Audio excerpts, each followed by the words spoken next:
We are going. Class 13. Good day, everybody. Hope you're doing well.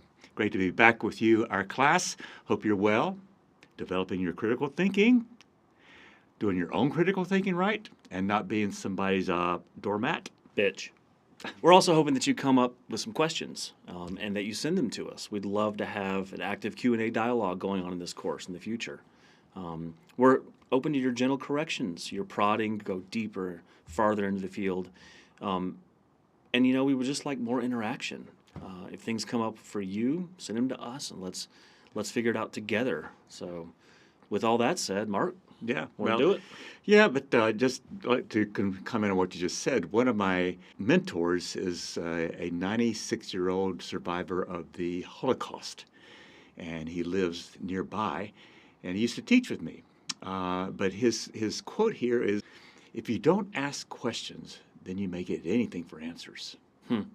So be careful to ask good questions.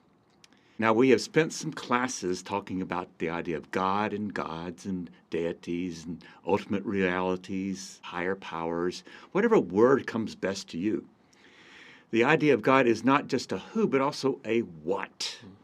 Our ideas of God are actually partly to mostly ideas of ourselves, our shadow sides, and other projections that we see outside of us or that we see within us that we then project out.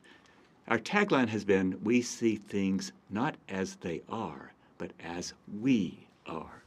These things that we allegedly see, well, we develop into narratives, which is where we're going today. We develop them into stories and then put them on heavy rotation, on infinite repeat. And then the more you repeat something, remember our magnet nail? The more it seems normal, capital N. Once my story was to be an omnivore. I ate everything. It was normal. And then about 30 years ago, after my decision not to eat meat, vegetarian is now my norm. No big deal. Chandler, you?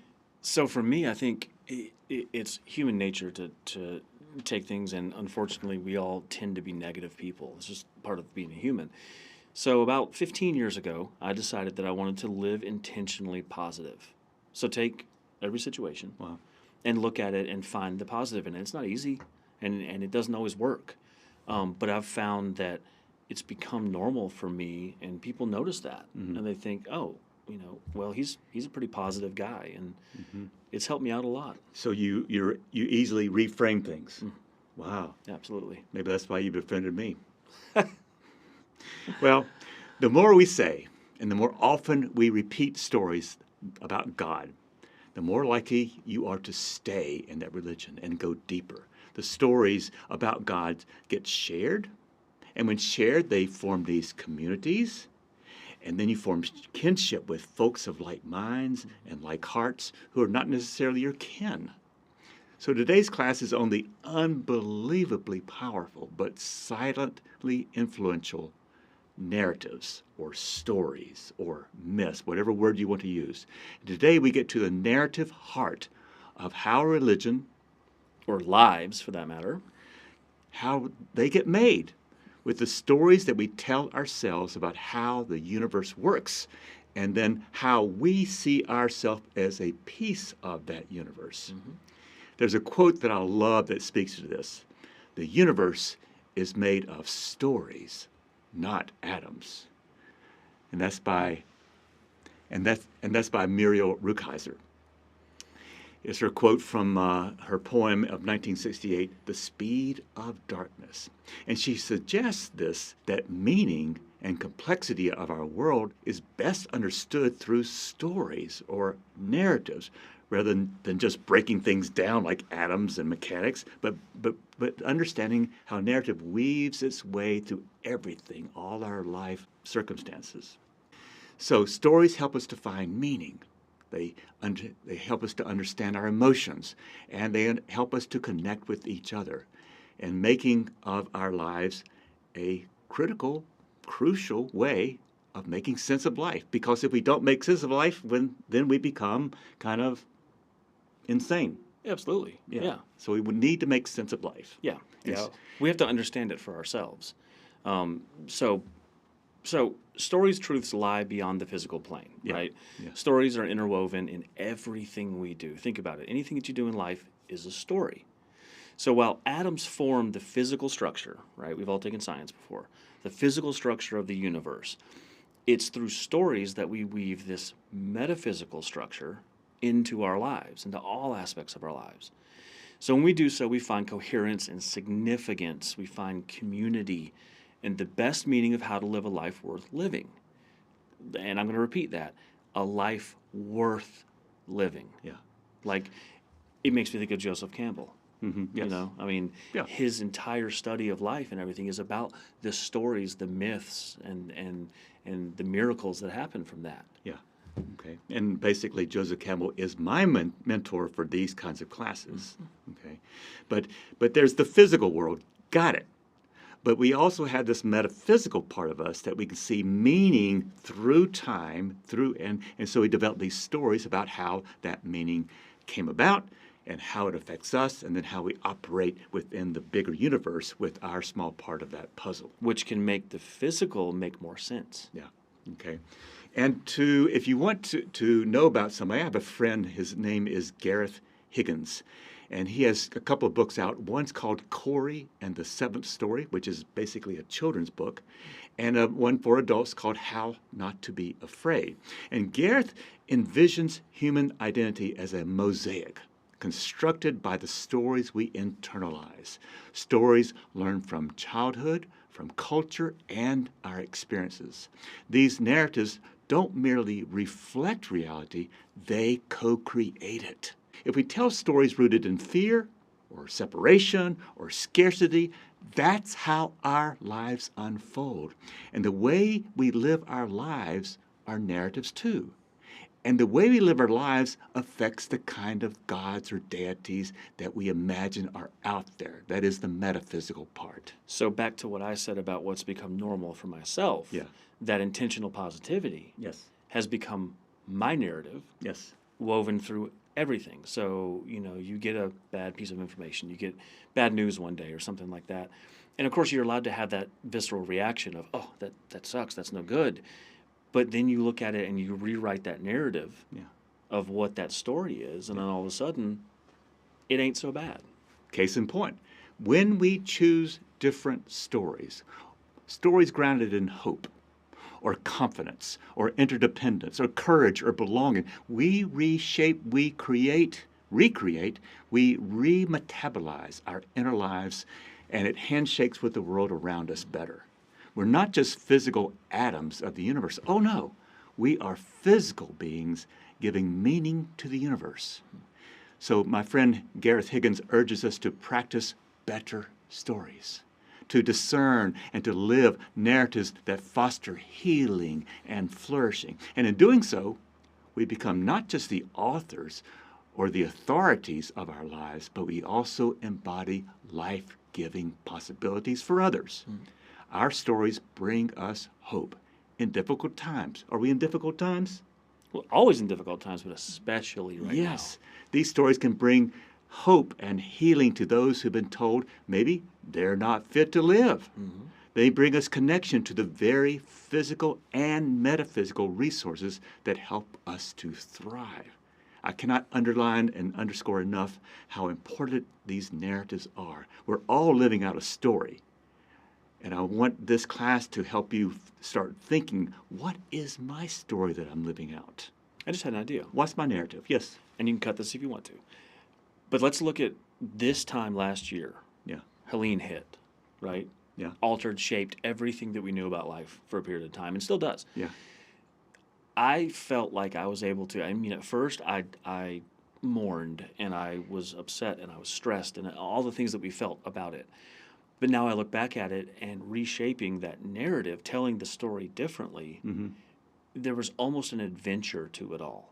Okay. You know, it was almost like, I mean, not that I want to go back there, believe me, but it was almost like let's learn something from this. Let's enjoy what we're given. We're being forced to be calm and peaceful because we had no other option. Yeah, it was very quiet because there's no electricity Exactly. for 10 or 15 days. Yeah, and so instead of living in that and just, you know, woe is me about it all, it was hey, cool, I get to read a book by candlelight. Yeah.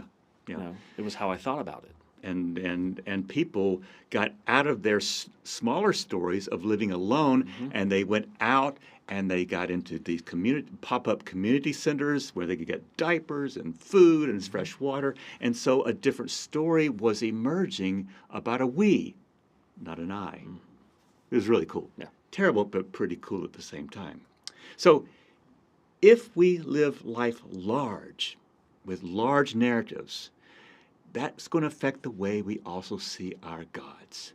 For in anthropomorphic ways, we narrate and we populate the world with stories of the divine world that bring us connection with this world. Is our world safe? Then our stories of the divine show a safe God. If our stories are adversarial and warlike, then so are our gods. If loving stories animate us, then so is our God loving. As the Catholic theologian Thomas Aquinas said, things known are known in the form of the knower. Just a variation on our frequent saying in this class, we see things as we are, not as things actually are. So, Mark, you're saying that the stories we tell ourselves affect not just the quality of our lives, but the very nature and quality of our gods. Ding, ding, ding. Yeah. Right. Yeah. Okay. Absolutely. All I'm trying to do today is just to get us to think about our silent narratives, stories that have been going on inside us that tell us who we are. And because of these stories that tell us who we are, we then have possibilities of the kinds of deities or gods that we're likely to find in life. Living a diminished life, we live with a diminished God, and so on. All I'm trying to do is, in the words of the Beatles, take a sad song and make it better. Very nice. Don't think I'd sing on you. I mean, hey, you should I'll say take what I it. used to It's do in my fine. classes. Oh, yeah, it's true. You But did. watch out today. I am passionate about this class today. He might sing again. Help us all. Our narratives, our stories, our myths about God work in ways similar to Higgins' understandings. The ways we shape our stories are also the way we shape our gods. That's why we may learn in some religion that we're made in God's image. But we return the favor. We make the gods into our own image. And round we go. We convey the story, and then the story conveys or transports us. So all we ask is to learn for yourself. Learn who narrates your narrative image of God, right? And according to that narrative, that narrative image or your God, what personality does that image carry? And is this the best we can do? This is anthropomorphism. Yeah. You know? So the $64,000 question, right? The one that wins the lottery, is you say that stories make up the universe, that metaphysics of that universe, right, are all stories. Kind of means to me that we need to make up the best possible stories, living an intentionally positive life, for instance. Can I get a witness? Yeah. So why in the world would we want to live diminished lives? Like, why? I mean, why would we choose that? Going along just to get along, you know, lonely, unconnected, to a powerful story that brings us connection, healing, and hope. Like I said about Helene. Yeah. You know, why choose that woe is me story when you can connect yourself to one that is so powerful? And it's already there. And you connect on now automatically as a norm to your positive reframing of things. Right. Yeah. And so if you were to conceive of the gods, they would probably be conceived of as reframing, Positive, giving, loving. Yeah. Yeah. Okay. Yeah. So there's this, you know, the more you peel this onion of stories down and down and down, the more God you'll find. In our stories, whether conveyed through myths or conversations or in drama or in movies or any other art, human beings create transcendental meaning that connects with their this world experiences with others. Religion is basically the narrative that connects the transcendental, or the realm where there is no human knowledge possible. It connects that with this world reality in which we live, the physical with the metaphysical. Religion is the ever-shifting, hyper-local, and always in the present narrative of how we experience the transcendental and this life while we live in this human body right here, right now, today, this second. In other words, in the narrative is how religion gets made. In the narrative, religion gets made. We ought to do a podcast on that topic. We should try that out. Yeah. Maybe talk about how religions are made and stuff. Yeah, maybe we should do that. The ways we construct our narratives and stories about the world implicates a particular idea of the divine. How? Well, if one is usually in a narrative that you are sad or lonely or connected, or been told that you're great and necessary, or that you are a sad example of the human being and not necessary, or maybe you're told that you've been made for a purpose, or that you'll never ever have a purpose. Well, these emotional states help frame the ways we see or approach life, and the stories and the narratives that we weave about us and then we wear like a blanket around us inform us who we are, and also help determine or weave the natures of our divinities themselves. So to me, here's the cool part about stories. Okay. Right? When a number of people share the same story, they build a community. Yeah. Right? Okay. So there's the self and the now and the us. Sharing stories creates conversation, shared possibilities, and cohesion, helping to build communities in a sense of shared understanding. And I'll keep going back because I just think it works. The Helene thing, that community that was built through these stories that we were living every day, and how we told those stories. Yeah. I mean, so when you're in a community of faith or some other community of accountability, doesn't just have to be faith, AA, NA, any of these other self-help groups, when you share the stories, when you share the narratives of how you all see and understand the world, not just you, not just this group, everybody that's within this community, then you agree upon the strategies to negotiate and even eventually change the world. Yeah. To follow what it is that you are dictating through those narratives. So you share the same thou shalts and thou shalt nots. Ethics, yep. And that draws that community in, draws the net of inclusion tighter, and because of that, you feel less lonely. You have more purpose. You'll be willing to sacrifice what wealth or life you have to bring that story to light because you believe in it. It drives you every single day. And you don't have to join a religion to get this. Like I said earlier, I get it in a 12-step program. Yeah. And you can get this in a protest movement. Recently it's the No Kings. Yeah. That's a protest movement. That's a community, a book reading club, a meetup group, a car club if you're into that kind of thing. Yeah. Anything where there's shared values and a shared narrative. Yeah. Okay. So as Chandler was talking about how we made news stories out of hurricane stories, there's this wonderful book by Rebecca Solnit, Solnit. It's called A Paradise in Hell. And she goes around the country and sees where earthquakes have happened or hurricanes have torn up the place. And then she shows how people then come together with possibilities that are already within them, that already have that narrative within them, and they get in touch with that narrative, and then they start sacrificing themselves for each other. It's really cool. So, stories get repeated. Magnet and nail. When we repeat true truth or outright lies, when we repeat whatever we repeat, it becomes to us truer and truer. For example, most religions have a story in them that the religion's faithful adherents are indeed the chosen ones of their God. And all the rest of the peoples in the world, by that logic, are not the chosen. Imagine you hearing all the time that your religion is the only one, and only those who believe like you are the chosen ones. That seeps into your collective consciousness, and like a whisper in your ear tells you that you are in the right and everyone else is in the wrong because you're the chosen ones. Okay?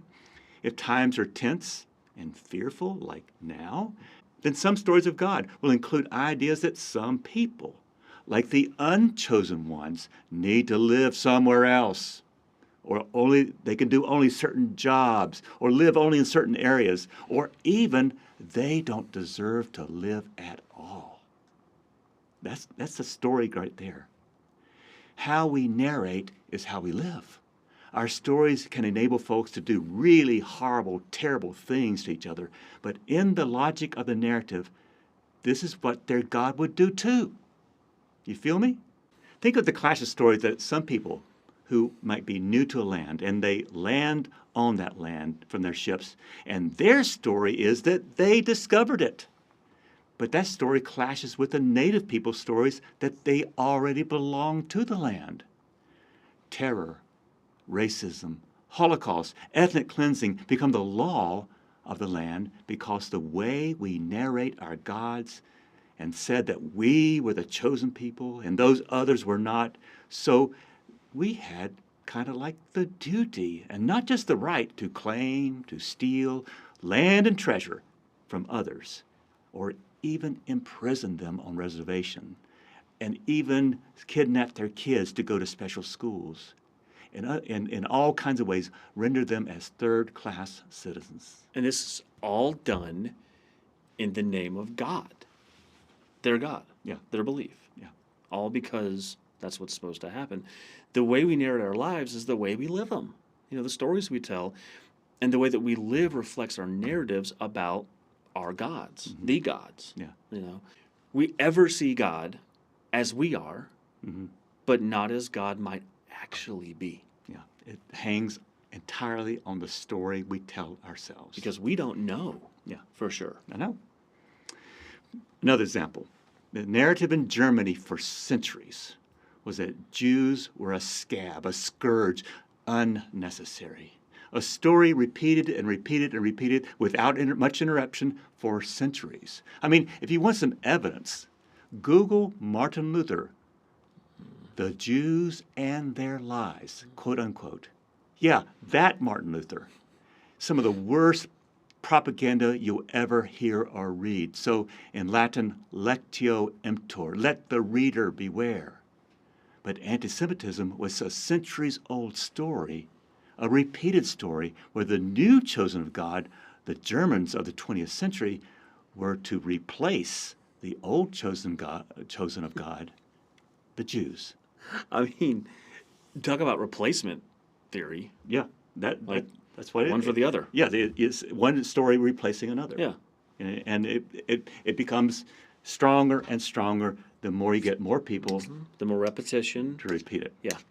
But if you haven't read Martin Luther, The Jews and Their Lies, go and do that. Then you'll need to take a shower afterwards. I was going to say, it's just some light weekend reading. Yeah. Powerful stories, made more powerful by repetition and propaganda and state power, and even aided by nice Christians who didn't have a better story to tell. So what do you think happens then, Chandler? So I think the stories with the better technology, right, as in better weapons, win. Yeah. And, by the way, most religion stories have versions of this chosen people narrative. All religions that you can think of, they have that in there. That's right. Yeah. So that they, or we, depending on what you believe, the people in that religion are the favored people in all the earth. Yeah. Among everybody. From Hebrew ideas of the chosen people of God to the American narrative or idea of manifest destiny, right, which we've all heard of, Yes. to the very up-to-date stories that say that only Christians, right, only Christians should rule in the USA. That's today. And that's right now. Yeah. Yeah, and that all others should live with fewer rights, fewer privileges, fewer safeguards, less protection. It's called Christian nationalism. You heard that recently? Yeah. And it's a story, right? It's a very, very dangerous story, and it's rampant today. The chosen people theme dies really hard. The way we narrate our lives makes an ethical difference. It's so blanking important. Yeah. Okay?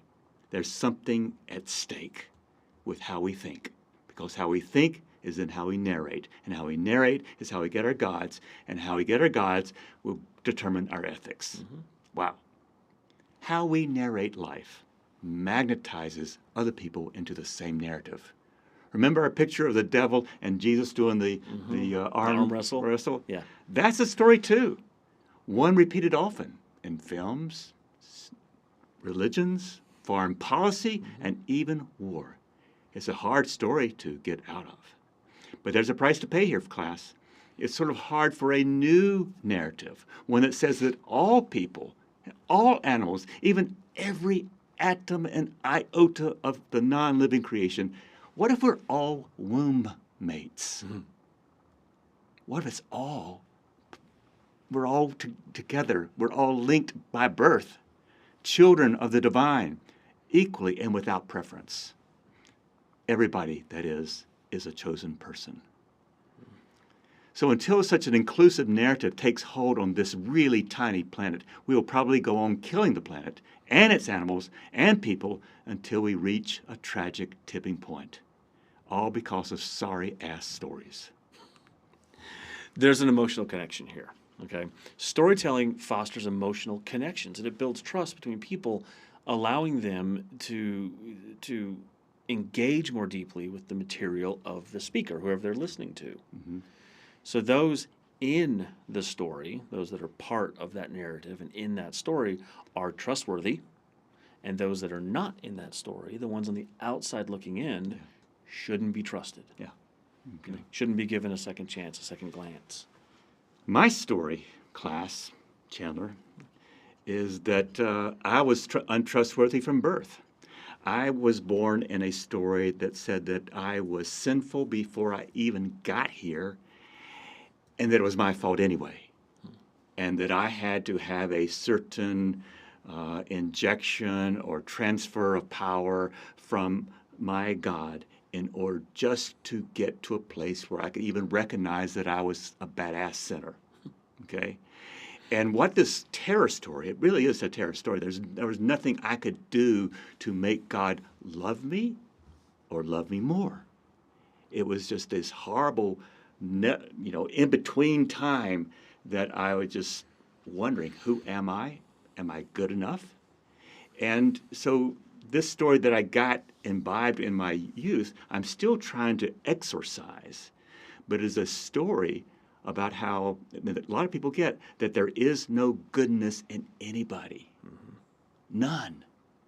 And that we are basically need this injection of some God energy in us before we can then become right. What if we're born with that injection already? That was a radical thought for years, decades of my life. And I'm finally coming to accept that story, and I think my mental health's a little better. I would say, yeah. Yeah. Yeah, because, I mean, that story is still told. Yeah. Oh, God, yes. Oh, my God, everywhere. Yeah. I mean, especially in the Deep South. Yeah. As for an instance. So, God, basically the story was God made me limping, and then God blames me for using crutches. I mean, there's no way you can get out of the blame. Right, it's always there. So, so stories, like we're talking about, stories help us make sense of the world. Yeah. Right? The stories we hear, the stories we tell. And in times of uncertainty, stories help us find clarity and connect disparate events into coherent patterns. Yeah. Like from A to B to C to Z. Yeah. They let us hope that these story patterns are healthy. Like, we hope that they're healthy. We hope they're right. Just as ancient myths helped people understand their world.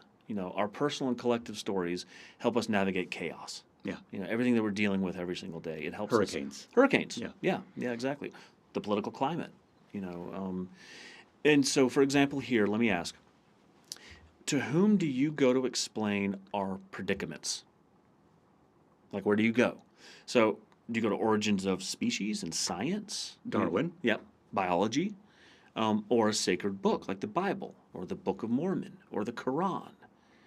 It makes a difference which stories we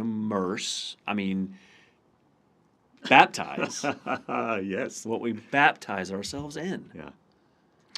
So what stories do is collect these disparate fragments of our lives, usually fragments that paint us in a good light. So you mean like what we all do on Facebook and Instagram? Only the all top 5% of my life is what you see. It's all shiny and beautiful. Yes, exactly. Yeah.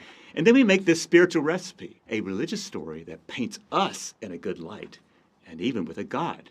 And we repeat it to ourselves, to others, Over and over. and like a rumor, it spreads to others.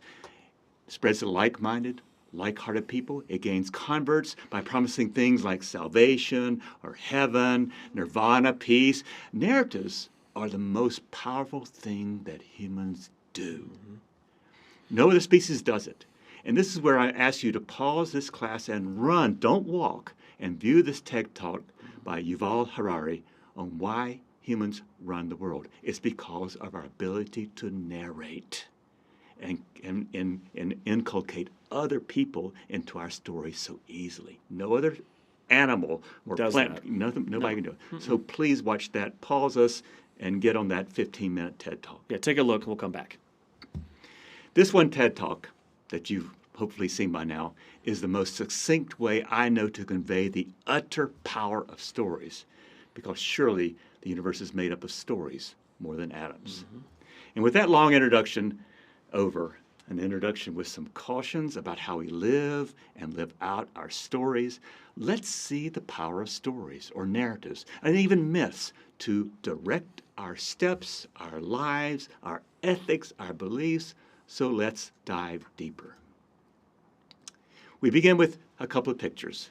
What's happening in this picture? On the left, what do you see? 2 hands in a jail cell. Yep. Somebody locked up. Yeah, we could, if I gave you a sheet of paper with a pen and gave you 10 minutes to write their story. Why they're there. Yep. Yep. And what's happening to them? What was their last night like? Yeah. You'd have it. Yeah, what'd they do? Yeah. On the right, Oh my gosh. what's happening there? Oh, this just brings me to tears. You got this super proud mother looking at her son graduate, and this just blows me up every time. Yeah.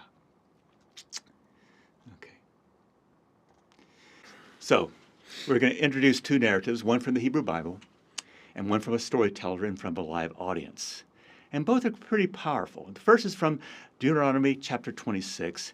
And this is the story that the earliest Israelites told themselves about who they were, giving them identity and purpose through a story narrated from their history. And you shall make this response before the Lord your God. And here's the story, get ready. A wandering Aramaean, that is Abraham, was my ancestor. And he went down into Egypt and lived there as an alien, few in number, and there he became a great nation, mighty and populous. When the Egyptians treated us harshly and afflicted us by imposing hard labor on us, we cried out to the Lord, the God of our ancestors, and the Lord heard our voice and saw our affliction, our toil, and our oppression. The Lord brought us out of Egypt with a mighty hand and an outstretched arm, with a terrifying display of power and with signs and wonders. And he brought us into this place and gave us this land, a land flowing with milk and honey. So now I bring the first of the fruit of the ground that you, O Lord, have given me. You shall set it down before the Lord your God and bow down before the Lord your God. Wow, that's powerful.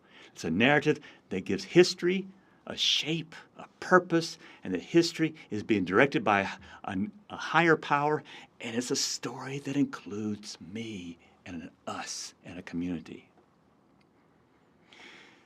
Here's another story for giving meaning. It's a short video called Knock Knock. See you on the other side.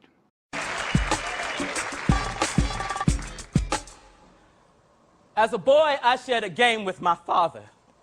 Played it every morning till I was 3. He would knock on my door and I'd pretend to be asleep till he got right next to the bed. Then I would get up and jump into his arms. Good morning, Papa. And my papa, he would tell me that he loved me. We shared a game, knock knock. Until that day when the knock never came. And my mama takes me on a ride past cornfields on this never-ending highway till we reach a place of high, rusty gates. A confused little boy, I entered the building carried in my mama's arms. Knock, knock. We reach a room of windows and brown faces. Behind one of the windows sits my father. I jump out of my mama's arms and run joyously towards my papa's, only to be confronted by this window. I knock, knock, trying to break through the glass, trying to get to my father. I knock, knock as my mama pulls me away before my papa even says a word. And for years he has never said a word. And so 25 years later I write these words for the little boy in me who still awaits his papa's knock. Papa, come home, 'cause I miss you. Miss you waking me up in the morning and telling me you love me. Papa, come home, 'cause there's things I don't know, and I thought maybe you could teach me how to shave, how to dribble a ball, how to talk to a lady, how to walk like a man. Papa, come home, 'cause I decided a while back I want to be just like you, but I'm forgetting who you are. And 25 years later, a little boy cries, and so I write these words and try to heal and try to father myself, and I dream up a father who says the words my father did not. Dear son, I'm sorry I never came home.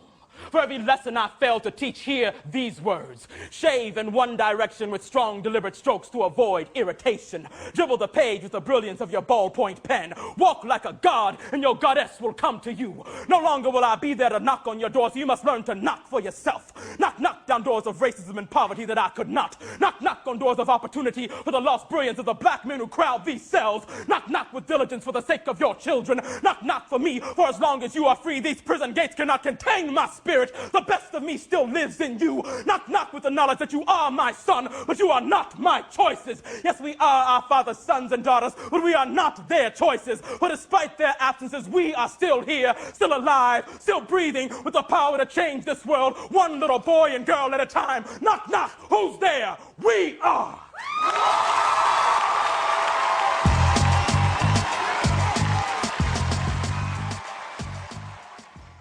Again, that's a powerful story because they tell us who we are and what we can do, and maybe even what we should be doing at that very moment. So, class, your turn. You've got birth stories, I bet, that tell you who they are. Those stories that you hear only at the family reunions. Right. They'll right. tell you who you are. Oh, yeah. You got stories of being a perpetrator, being a victim. Mm-hmm. Yeah. On one side of the coin or the other. Yeah. You may have stories of being a chosen people or living near chosen people, but you're not chosen yourself. How about stories of who we can cancel, promote, befriend, imprison, kill? Mm-hmm.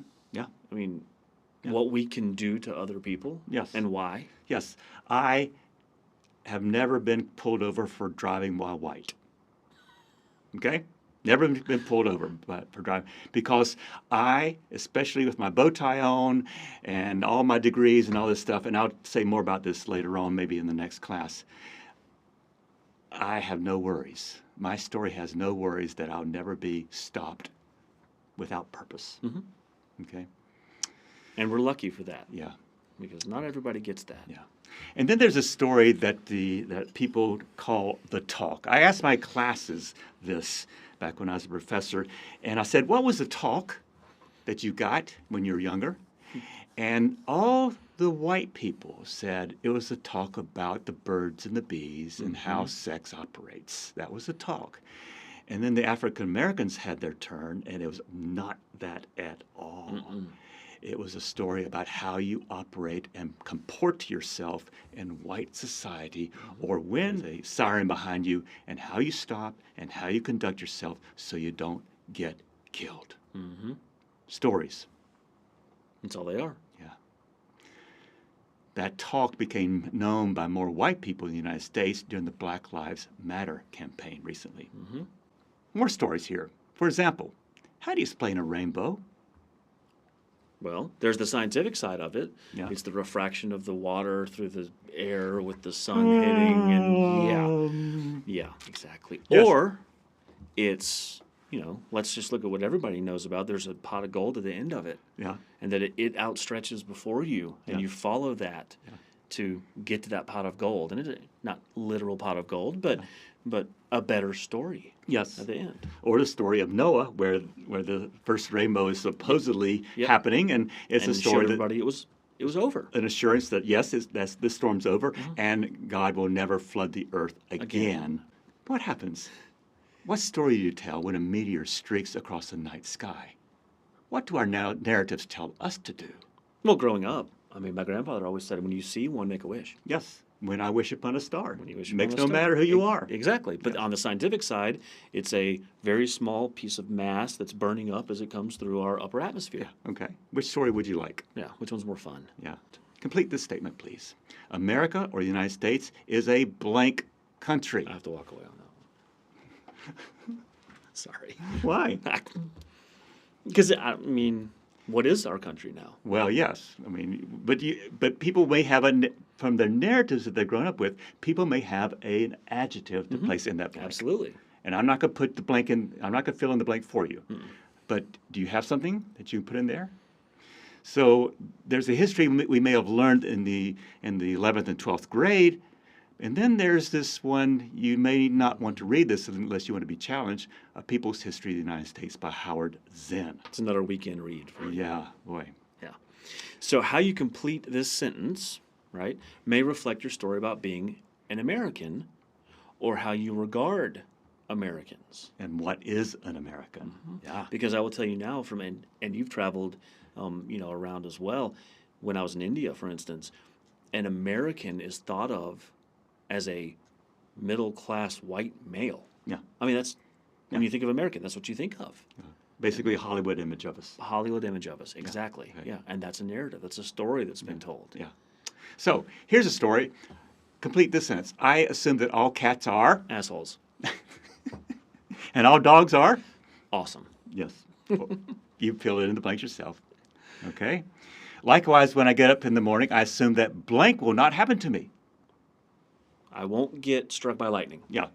I will not have an accident in my car. Okay. These are the assumptions that's going on in this. Just like it didn't happen yesterday or the day before or the years before this. Now, my sports team, that is the best one ever, is Duke. they rock the world. Okay. Now, did these assumptions function as something that works for you as true? Myths are stories that stick because they work.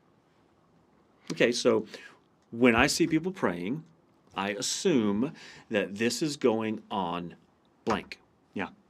right? What do you think is going on? Yeah. They're- What are they doing? They're talking with God. Right. If I see a person wearing a cross or some other religious symbol, I assume that they blank. They may be an adherent of that faith. Okay. Yep. I doubt they'd be wearing it and not be an adherent of that faith. Unless it's just fashion. Yeah, like some crosses can be that way. I assume from my stories of God that God is this gender. Most people say he, and male at this time. Okay. God's genders are he, him, his. Right. Yeah. Exactly. Okay. Yeah. I assume that people who do bad things blank and good things blank. Bad people go to hell, Right. And good people, go to heaven, there you go. which ain't New Testament at all, by the way. Not even a little bit. Okay. All right. Now for another religious question: Apple or Windows? I'm going to say Windows because I don't know jack about Apple Yeah. except for my phone. Yeah. Okay. I mean, some people are rabid about these. Yeah, like we might have just lost viewers because I said I'm that. sorry. I mean, My come bad. back if you want to. Yeah, it's fine. Please. Okay. Finally, where did these operating assumptions, these OSs, these operating systems come from? If you see them as a creative product from someone, somewhere, even yourself, with a human history, congratulations. You are halfway there in this class. Can you say everything has a history? And I'm just going to throw this out there because it just popped in my head. Yes. But what is the saying when you assume it does what? When you assume it makes an ass out of you and me. Yes. Okay. So that slide just before is brought to you by Reinforced Repeated Narratives. Are you getting the picture yet? So let's begin again. My name is Mark Mullinax, and I'm an alcoholic. Not really. This is the beginning of the story that defines, it gives me a community, it provides identity both individually and communally, and here's the cool part, it's the ticket to my liberation. Wow. Because without that story, I am blanking lost. Get that, and you get this concept. Yep. You could also start out with, hi, my name is Chandler, and I am an American, Native American, African American. where one begins kind of gathers up a story that we wear like clothes, right? Defining us, giving us assurance, protecting us, making us one with Yeah. something else, a group. And giving us confidence that we're not alone. Right. So everything begins with a story. We tell stories or narratives to tell what happened, to tell us what's important. If it ain't important, there's no story. When we come home at nighttime and we talk to our partner or our kids or whoever we talk to, and we narrate the day, a trillion things have happened to you during the day. You breathe umpteen thousands of times, for example. But do you include that in the narrative? No. You include the important parts and you weave it into a story so you don't bore your partner. Okay? We don't give lectures. We don't give sermons. We just give a story. You'll never believe what happened to me today. Because stories make things sacred. Yeah, It's the story. To me, they're my sacred things. Right. Yeah. Yeah. Yeah. It's the story. So we begin with sacred narratives. Let's start with our own. What does a Chandler do? I can't say. What does a Mark do? I also can't say. Well, my story is I interpret. Yeah. I interpret religion. Yep. And I critically think and throw issues Yeah. out there for us, Yeah. usually. Yeah. What's an Obama? What's a Ooh. Trump? Oh, gosh. What's a Biden? Yeah. Yeah. Three different stories. What does Taylor Swift do? How does she know? What about Harry Potter? What's that? How does he know? What would Hamlet say? Ooh. What is Huck Finn's word for us today? Stories, everyone. Okay. Are you kidnapped by a story? That is, are you living a story that you don't really realize, but you're going through the motions of it already, and every day you feed that story with your energy, but you don't know what the heck you're doing in it? One of my colleagues, Matthew Baldwin, said this: both individually and collectively, we all imagine our realities all the time, and then are captured in our imaginations as our hallucinations manifest as true. Wow, that's powerful. Yeah. Because here's the truth: stories can devolve into destorying. Or they can restore by restoring. Yes, they can destroy us by taking our stories out of us, or they can our old stories, or they can restory. By building new. Yeah, take a sad song and make it better. So how many people, Chandler, have you known who came to you with a sad song or a sad story, and by coming to you, oh therapist, you helped them to reframe their sad story into a better story, just like you do this in your own life? How many? I don't even know if there's a number for that. I think everybody does, but the summary of the power of life, right, is everybody inherently is, in my mind, this is the story I tell myself, that every human being, every living creature is sacred. Yeah. I do. I believe that. Yeah. And so you don't vote. Even the guy that just cut you off? Even the guy that just cut me off. Wow. I may have choice words for him at the moment, but Okay. he's sacred. Okay. Here's where it gets really tough. If you really believe that, and if that's part of your narrative, Yeah. then what about the village way over in the Middle East somewhere that stoned the woman because she showed her face? Yeah. Are those people still sacred, Yeah. Yeah. right? Or the people who have never heard these stories? They've made their own up, though. Yeah. There's that island where, people just don't go, because if they do, then you end up being killed. The missionaries have been there before. So how is it that we can think that those people are still sacred? Yeah. Or They have their own narrative. By our very policies in our country today, people die. And some people live. It's the narrative, folks. It's the narrative interwoven into our laws and how they get written and how they get enforced and who enforces them. That's what's going on here. It's stories everywhere. Muriel Rukeyser was right. The universe is made of stories. Because here's our truth. Our stories are our OS, our operating system. Computers operate by a set of instructions. So do we. Most of the time, unthinking instructions handed down to us through generations via parents and grandparents and aunts and uncles and screens and movies and schools and sometimes through religions. We want to portray these narratives and stories' power and their sway over us. And to do that, we're going to show you 6 stories that tend to divide us and then end this class.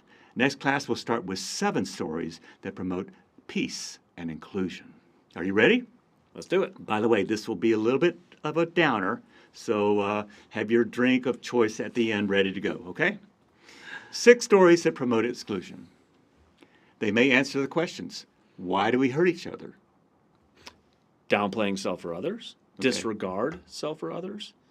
Do we only see winners and losers in zero-sum games? Is it an us versus them and only one wins? Yeah, okay. Story 1, us ruling over them. Now that is pretty, yeah, Yeah, that is life right now. yeah, that is us, yeah, okay. This is a story, and it's being carried on with our taxes and our dollars and maybe our votes. So story number 2 is us, whoever the us is, us overthrowing them. Look at this slide. This slide depicts every nation bombed by the United States since World War II. Imagine the story that enables that.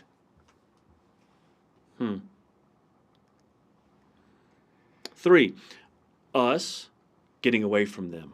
Oh, Gates, fences, Walls. boundaries, walls. walls, Yeah, Yeah. yeah. I told you this was a downer. right? Okay.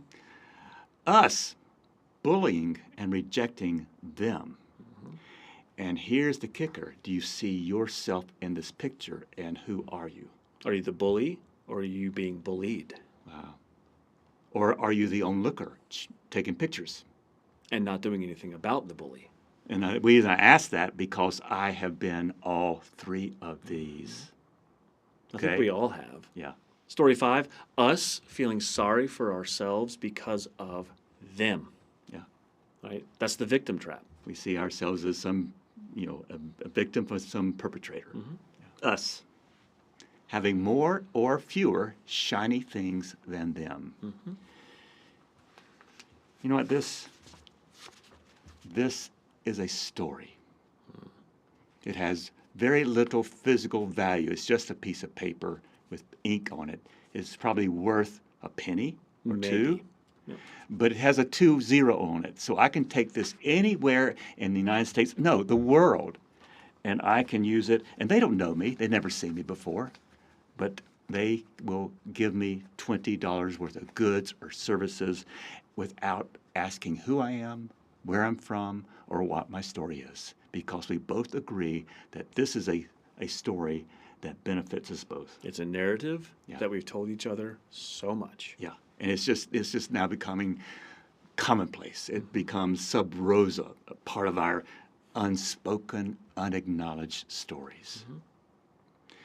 Okay, folks, we have been hard on us today, but we wanted to show you the dramatic power of stories and thought there was so many bad stories out there, we'd concentrate on those so you can start to identify maybe some in your own life. However, next time we'll focus on good stories and how we can take a sad song and make it better just by rewriting or rewiring the narrative and by changing our operating systems. I told you you'd sing again. Yeah. Thanks for being here, class. Thanks Thank for you, being here, guys. Chandler. Mark, pleasure as always. We hope that we've given you some things to chew on. And as you reflect how you're not just in one, but many stories, overlapping stories, which construct the fabric and quality of your life. Our wish is that you interrogate the stories that you've been told and you tell others and check out whether these are the best possible stories because these stories wind up making our divinities. In the meantime, tell good stories. Be well. Thanks to Mars Hill University for this great recording space. Speaking of stories, Mars Hill has a very long and storied narrative about how to provide a great liberal arts education for everybody. End of advertisement. Yep, check it out. See ya. Do your critical thinking. Don't become someone's bitch. Bye now. See ya. All right.